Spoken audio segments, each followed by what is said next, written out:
Ya, pemirsa, seperti halnya tahun yang lalu, penerimaan peserta didik baru atau PPDB tahun ini juga kembali menimbulkan sejumlah masalah di berbagai daerah. Lalu apa saja masalahnya? Kita akan membahasnya bersama dengan Komisi Perlindungan Anak Indonesia KPAI. Ada komisioner yang secara khusus membuka aduan terkait dengan masalah PPDB ini. Kita sekarang sudah bersama dengan Ibu Retno Listiarti. Selamat pagi, Ibu Retno. Selamat pagi Mbak Ami, sehat selalu ya. Alhamdulillah sehat juga Bu Retno. Bu Retno, ini tentunya kita ingin mengetahui sebenarnya sejauh ini berapa banyak total aduan yang sudah diterima oleh KPAI terkait dengan PPDB ini? Kalau Jumat yang lalu baru 15 pengaduan, tapi hingga kemarin ada 2 tambahan pengaduan lagi. Jadi total sebenarnya baru 17. Kenapa baru 17? Karena sebenarnya puncaknya nanti di tanggal 25-26 justru Juni. Karena mayoritas disitulah zonasi jalurnya kan beberapa ada jalur. Jadi ada jalur afirmasi, ada jalur zonasi, dan ada jalur yang disebut dengan prestasi. Nah, jalur yang diutamakan atau yang dulu dibuka adalah jalur zonasi. Jadi nanti ini kalau jalur zonasinya sudah ditutup, baru kita akan baru dibuka jalur prestasi. Jadi kalau jalur zonasi juga ada sisa, maka itu akan ditambahkan kepada jalur prestasi. Itu memang ketentuan di dalam Permendikbud 44 tahun 2020 dan kami 44 tahun 2019. Nah, sebenarnya kami memperkirakan nanti ada di level SMA. Kalau sekarang kan mulai dari SD dulu, SMP, nanti SMA. Kenapa SMA biasanya ribut? Karena jumlah SMA negeri itu tidak mencukupi untuk seluruh Indonesia itu. Jadi banyak kecamatan-kecamatan tanpa sekolah negeri. Jadi ketika SMA tanpa sekolah negeri SMA dan SMK itu yang paling kurang. Jadi kayak misalnya di Jember ada 8 SMA, ada 8 kecamatan, yang 3 nggak punya SMA negeri. Nah, ini akan jadi problem karena anak-anak pada zonasi ini kalau ditentukan dengan kecamatan mereka tidak bisa masuk. Nah, ini bagaimana daerah kemudian menentukan zonasi itu dipersilahkan oleh Kemdikbud. Jadi nanti mereka yang menentukan wilayahnya mana. Kalau DKI misalnya itu menggunakan sistemnya adalah bukan jarak rumah ke sekolah tapi kelurahan. Jadi kalau dalam satu kelurahan itu ada misalnya Mbak Ami tinggal di kelurahan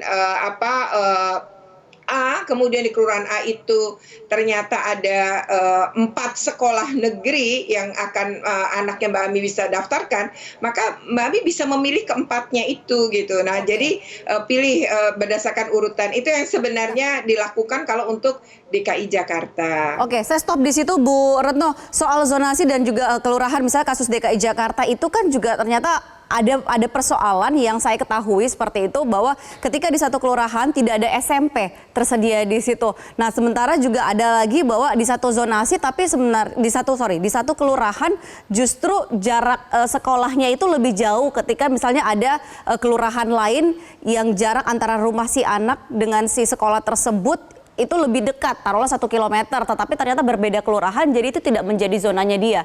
Ini kan juga menimbulkan menimbulkan persoalan dan juga orang tua juga banyak yang bingung seperti itu.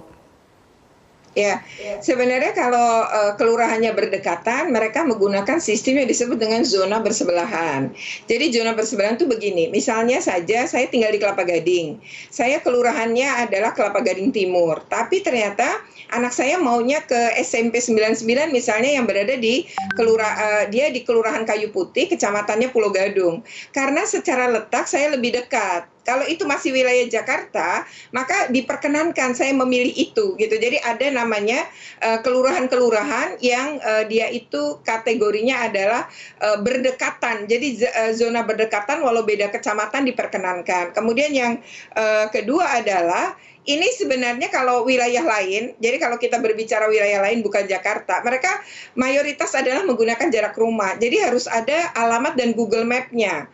Kalau DKI Jakarta tidak menggunakan itu, kenapa DKI menggunakan sistem ini? Sebenarnya kalau berbicara Indonesia, yang jumlah sekolahnya mencukupi, DKI justru sangat mencukupi.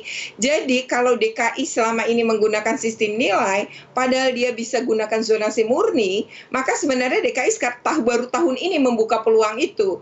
Nah, itu terjadi justru didukung oleh jumlah sekolah di DKI yang sangat mencukupi.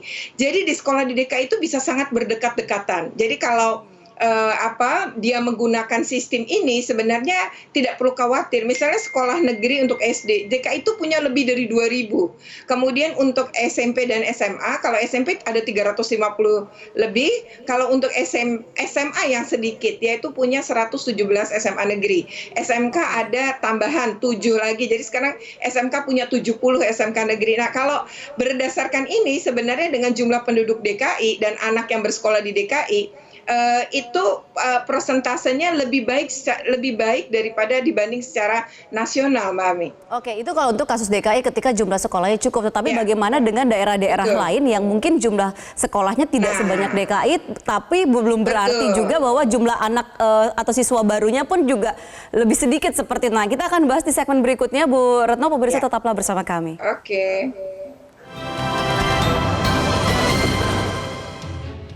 Ya, pemirsa, kita masih membahas mengenai masalah yang timbul saat PPDB saat ini. Kita juga masih bersama dengan Komisioner KPAI, ada Bu Retno Listiarti. Ibu, pertanyaan saya tadi sebelum jeda adalah bagaimana kalau misalnya ini kasus di luar di daerah lain seperti itu yang jumlah sekolahnya tidak sebanyak DKI Jakarta. Lantas juga harus kita tidak bisa pungkiri saat ini di masa pandemi COVID-19, sekolah negeri itu semakin menjadi menjadi pilihan untuk orang tua. Dan semakin berebut Ya, orang betul. untuk masuk. Nah, orang tua tentunya ingin memastikan terlebih dulu apakah anak mereka ini tertampung di sekolah-sekolah yang mereka inginkan. Ya, baik. Yang pertama betul bahwa sekolah negeri di Indonesia itu kurang. Kalau SD negeri mencukupi, karena dulu kita punya namanya program SD Impres ketika zaman Pak Soeharto. Tapi SMP Impres dan SMA Impres tidak dilanjutkan oleh presiden-presiden setelah itu memang. Jadi ini mengakibatkan jomplang. Kalau DKI misalnya, kalau kita pakai data DKI 2.200 adalah sekolah negeri untuk SD. Tapi begitu SMP kan 350. Nah, berapa ribu anak di SD itu yang tidak bisa ketampung di sekolah negeri. Nah, padahal jumlah DKI udah banyak. Tapi saya kembali bicara Indonesia. Nah, bicara nasional ini timpang sekali, Mbak Ami. Kurang sekali perbedaan antara dari satu jenjang ke jenjang lain. Nah, inilah yang kemudian dilakukan zonasi ini untuk mendorong jumlah sekolah negeri ditambah. Kenapa demikian? Karena negara-negara maju seperti di Eropa, Korea Selatan, misalnya Jepang, mereka menggunakan sistem zonasi. Jadi di wilayah mereka itu sekolah negerinya semua kualitasnya sama. Nah, sekarang kualitas negeri di sekolah Indonesia itu tidak sama kan?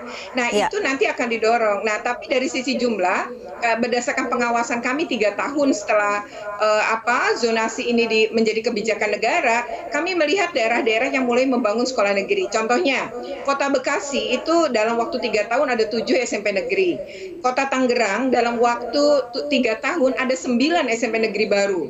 Lalu di Kalimantan Barat ada SMA negeri baru 1. Nah, tambahannya. Kemudian daerah-daerah lain mulai membuat. Nah, ini akhirnya daerah yang selama ini tidak pernah punya perhatian terhadap sekolah negeri, karena dulu kan milih sekolah terserah orang tua ya. Nah, sekarang daerah-daerah ini mulai sadar, oh iya ya, kok di wilayah ini nggak ada, di sini nggak ada. Akhirnya mereka membuat sekolah negeri. Itu sebenarnya memang jangka panjang ya. Kalau sekarang dengan situasi, tapi kan yang dibutuhkan adalah solusi untuk saat ini, Bu Retno. Belum lagi kalau tadi juga sempat di paket sebelumnya, sebelum kita mulai dialog ini juga ada yang mengeluhkan atau mengkhawatirkan soal adanya masuk kriteria baru, yaitu soal usia. Apakah ini juga akan menghilangkan hak anak yang mungkin dari sisi usia dia relatif lebih muda dibanding dengan anak-anak atau calon siswa baru lainnya yang umurnya atau usianya lebih masuk dalam klasifikasi itu? Iya, sebenarnya gini, prinsip zonasi ini sebenarnya adalah melakukan pemerataan kesempatan akses kepada semua pihak. Nah, kalau kita berbicara tadi terkait usia, itu adalah kriteria kedua setelah wilayah yang ditentukan. Misalnya kasus usia hanya terjadi di DKI Jakarta kan. Kalau wilayah lain betul-betul menggunakan jarak. Nah, kalau jarak rumah ke sekolah, kalau DKI kemudian menggunakan sistem ini. Ini sebenarnya bentuk seleksi yang kedua. Jadi kriteria pertama tetap wilayah. Ketika di satu wilayah itu jumlahnya banyak, maka di kategori seleksi pun dimulailah dengan usia, dengan umur. Maka akte kelahiran menjadi bukti penting di dalam proses ini. Nah, tapi bagi anak-anak yang usianya memang mencukupi, misalnya masuk SD usia 7 tahun, itu memang tidak masalah.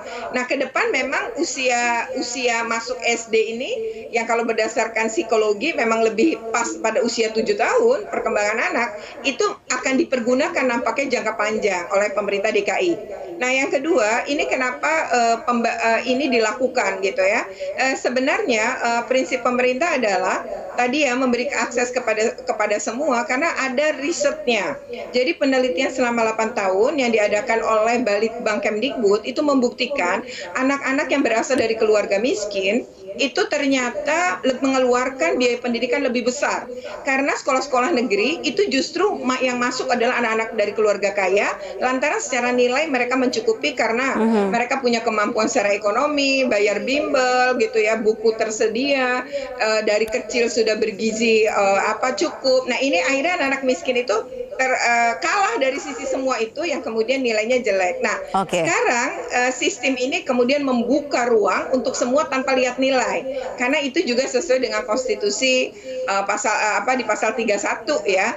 Dan sebenarnya pernah ini diributkan juga zonasi oleh masyarakat di Surabaya ya Mbak Ami. Nah, lalu mereka gugat ke Mahkamah Agung. Hasil keputusan Mahkamah Agung adalah memenangkan pemerintah dengan prinsip bahwa ini adalah untuk mendorong pendidikan yang lebih berkualitas dan daerah-daerah didorong juga untuk membangun sekolah-sekolah negeri, dan yang ketiga memberi akses pada keluarga miskin agar anak-anak mereka bisa mengakses pendidikan berkualitas dan yang murah. Artinya negeri itu kan negara yang lebih banyak mensubsidi ya. Baik, mudah-mudahan tentunya agar maksud yang baik ini tentunya juga perlu ya, mungkin yang perlu dibenahi adalah seperti apa komunikasi dan seperti apa informasi yang diberikan kepada orang tua. Jangan sampai maksud yang baik ini terus kemudian tidak bisa terlaksana, malah penuh dengan kesemrawutan di mana-mana karena ada gap informasi antara pemerintah dan juga orang tua yang membantu anaknya untuk mendaftar ke sekolah pilihan. Baik, terima kasih Bu Retno atas penjelasannya dan juga sudah bergabung bersama kami di Metro Pagi Prime Time. Dan pemirsa, kami akan segera kembali dengan sejumlah informasi lainnya.